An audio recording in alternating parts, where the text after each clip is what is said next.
Hi, my name is Benji and welcome to Dice vs Cards. Today we're looking at Welcome to Your Perfect Home. Now the box says this is a 1 to 100 player game, but we're going to call it a 1+ player and write game, where you're going to be taking a number of available actions and writing them down on your scoring pad.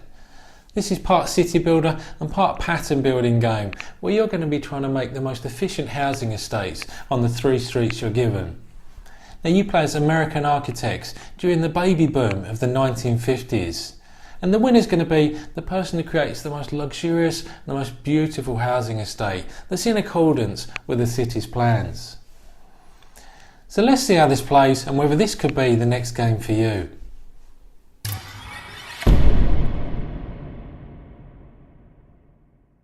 So the object of the game is for you to be the player with the most points once the end game conditions are met. Each player needs to bring their own scoring pad and player aid, and you're going to randomly draw a number 1, number 2 and number 3 plan card. They're going to act as primary objectives for all of the players. You're then going to take the construction cards that come in the box and split them into 3 27 card decks with the house number face up. And at the start of every turn you're going to flip the top card and reveal an associated effect that can be used with that house number. On each player turn, you're going to pick a particular deck and use that house number with its corresponding effect. Before we decide which combination of cards we want to choose, we need to go over some basics. So each architect or player has 3 streets, and you can only place house numbers in ascending order from left to right on each street. There are house numbers in the construction deck from 1 to 15. So for example, if you placed the number 4 in the leftmost house, that would mean you could no longer play 1, 2 or 3 in that street. There is also no restriction on how far you jump in terms of house numbers. So if we placed a 1 instead on this first house, there'd be nothing to stop you placing a number 6 on the house next door. However, again, that stops you from placing 2, 3 or 5 in that street. So each player, when picking a card combination, has to write the house number on an empty house on one of their streets in ascending order. If they're unable to do so, they tick one of these building permit refusal spaces, which will ultimately get you negative points at the end of the game. However, each associated effect is entirely optional. So we're going to go through these effects in more detail now, slightly out of order, but starting at the top with the surveyor effect or fence symbol that unsurprisingly allows you to draw a fence between 2 houses. And the reason you might want to do that is because a number of the objectives on the city plan cards ask you to build housing estates of certain sizes. So we know here that once we place the house number and built each house here, we're going to have a size 3 housing estate that's going to get us halfway to completing this objective. So let's just imagine these 3 card combinations are the first 3 turns for a particular player. So you'll see here we've drawn the number 4 house, and we've also used the real estate effect by crossing out one of these column spaces here. And each time you do that, you're going to gain more points each time you build a housing estate of that size. So here we've increased the point scoring for a size 3 housing estate from 2 to 4. We've then placed the number 8 house in a house where there's a pre-planned pool, and we're going to use the swimming pool effect to successfully build that swimming pool, crossing off one of the spaces here. The more pools we build, the more points we get at the end of the game. And finally, you'll see there's no number 12 on there. That's because we've used this card with a temp agency effect that allows us to increase or decrease the house number by 1 or 2 to a minimum of 0 and maximum of 17. So here we've changed the 12 to a 13. Once we do that as well, we cross off one of these temp agency spaces, again gaining us access to more points at the end of the game.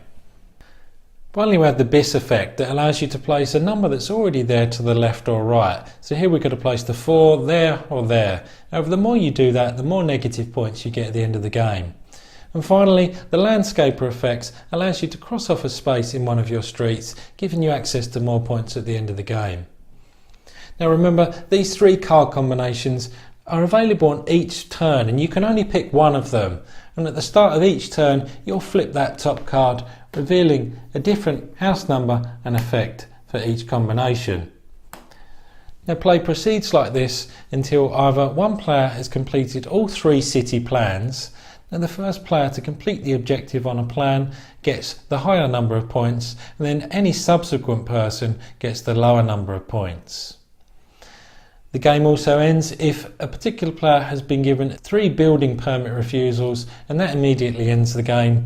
And finally the game ends if one player has placed a house number in each of their houses in all of their streets.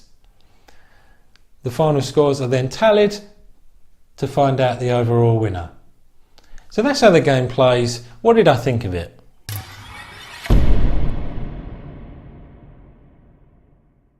So who is this game for? Well, it's light to medium weight. The fact that it's got simultaneous player actions means that this is a fast-paced right game.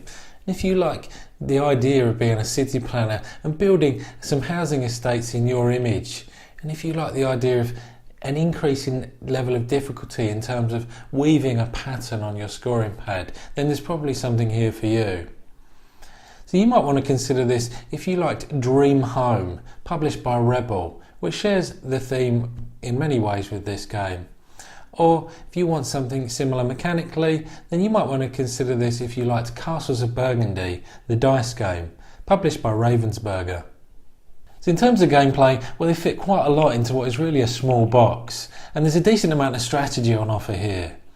Now, it's going to be rare that you're going to get that perfect combination of house number and effect, and you're going to have to prioritise which one is more important to you.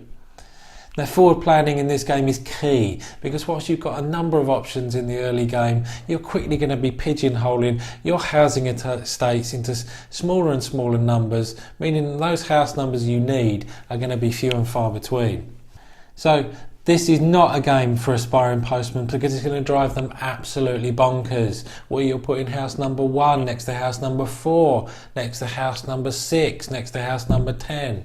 And I could keep going on like this for days, making this YouTube video much longer than it needs to be, but in fact I'm just going to speed all of this up in the post edit. So it says kind of jokingly that this is a game for 1 to 100 players, but you could comfortably just play this with as many players that fit around the table. You all need to be able to see and have access to those cards in the middle.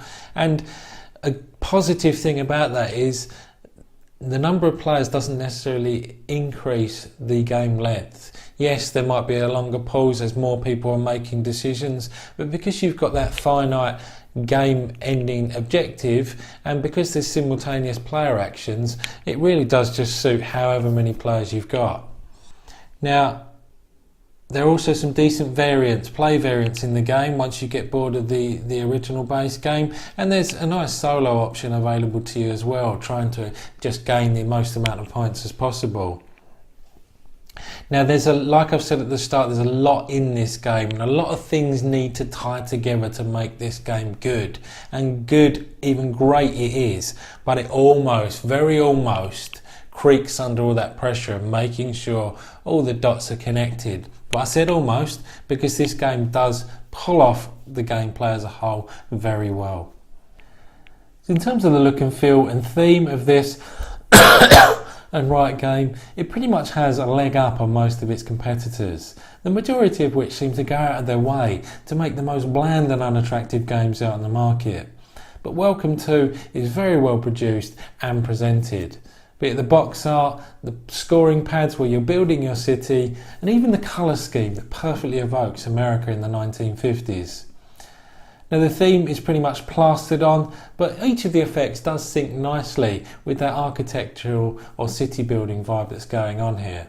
A couple of minor niggles: the player aid sheet is only helpful once you've memorised everything and doesn't give a platform to enable you to learn the game. And by extension, the rules and the translation into English is a little bit wonky. Grammatically, it's pretty well produced, but quite a few key words are misused and misrepresented, which makes it take that little bit longer to get to the table. However, based on the English rules, I suspect that the original language rules are really well done. So with all that being said, Dice vs Cards are going to give a final score to this wonderful game of 8 out of 10. This is one I look forward to coming back to time and time again. However, that's it from me. I'll see you next time.